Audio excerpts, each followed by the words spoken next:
अरशद शरीफ के कत्ल की तहकीकात। फैसल वावडा आज FIA टीम के सामने पेश होंगे। 2 रुकनी टीम ने फैसल वावडा से पूछगछ के लिए सवालनामा तैयार कर लिया।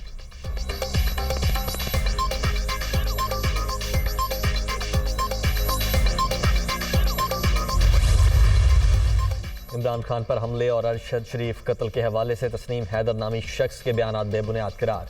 कोई भी ज़बरदस्ती पार्टी तर्जुमान बनने की कोशिश ना करे। फेक न्यूज़ का मकसद अरशद शरीफ के असल कातिलों से तवज्जो हटाना है। सबूत हैं तो JIT को पेश किए जाएं। मरियम औरंगजेब ने तस्वीर में दिखाई देने वाला शख्स PTI लंदन का ऑर्गेनाइजर करार दे दिया।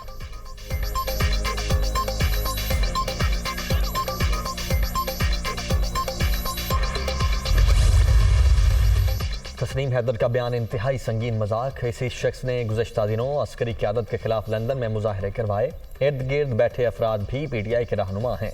इल्ज़ाम तराशी का मकसद अरशद शरीफ के असल कातिलों से तवज्जो हटाना है। नून लीग बरतानिया के सदर जुबैर गुल का रिएक्शन।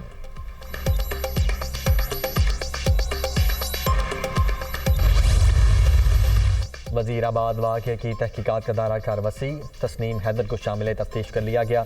प्रेस कॉन्फ्रेंसिस में इमरान खान के कत्ल के हवाले से बयानात देने वाली नून लीगी क़यादत से भी पूछगछ होगी।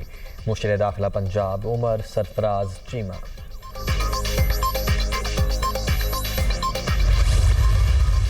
PTI का हकीकी आज़ादी मार्च आखिरी मरहले में फैज़ाबाद के मकाम पर धरना देने का फैसला। डिप्टी कमिश्नर रावलपिंडी को बाज़ाब्ता दरखास्त जमा करवा दी गई। इंतजामिया से सिक्योरिटी समेत दीगर इंतजामात मुकम्मल करने की इस्तदा।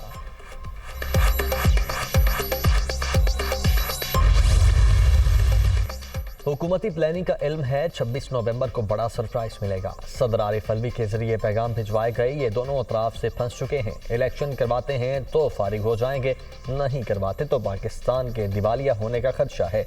जिसे चाहें आर्मी चीफ लगाएं, हमें कोई मसला नहीं, अलबत्ता तकर्रुरी मेरिट पर होनी चाहिए। इमरान खान।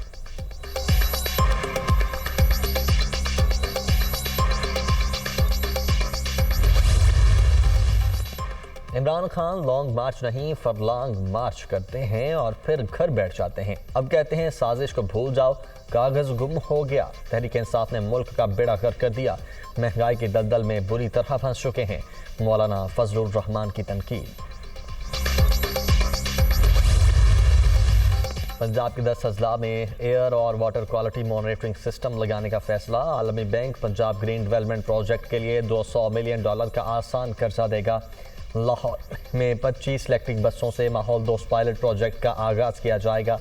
वज़ीर आला परवेज़ इलाही की माहौलियाती आलूदगी से बचाव के लिए आगाही मुहिम शुरू करने की हिदायत।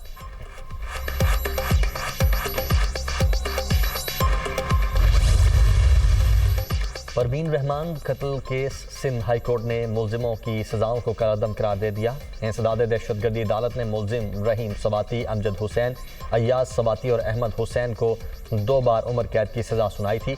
औरंगी पायलट प्रोजेक्ट के सरबराह को 2013 में कत्ल किया गया था। रंग और रोशनियों की बहार के साथ कतर में फुटबॉल वर्ल्ड कप का आगाज। अल-बैद स्टेडियम में शानदार इफ्तिताही तकरीब। नामवर फनकारों की शानदार परफॉर्मेंस, शानदार आतिशबाजी ने सबके दिल मोह लिए। इफ्तिताही मैच में मेजबान मुल्क कतर को इक्वाडोर के हाथों 2-0 से शिकस्त का सामना। और फीफा वर्ल्ड कप 2022 का ग्रुप मरहला। आज 2 मैचेस शेड्यूल। शाम 6 बजे इंग्लैंड और ईरान आमने सामने होंगे। सेनेगाल की टीम नीदरलैंड्स के खिलाफ रात 9 बजे मैदान में उतरेगी।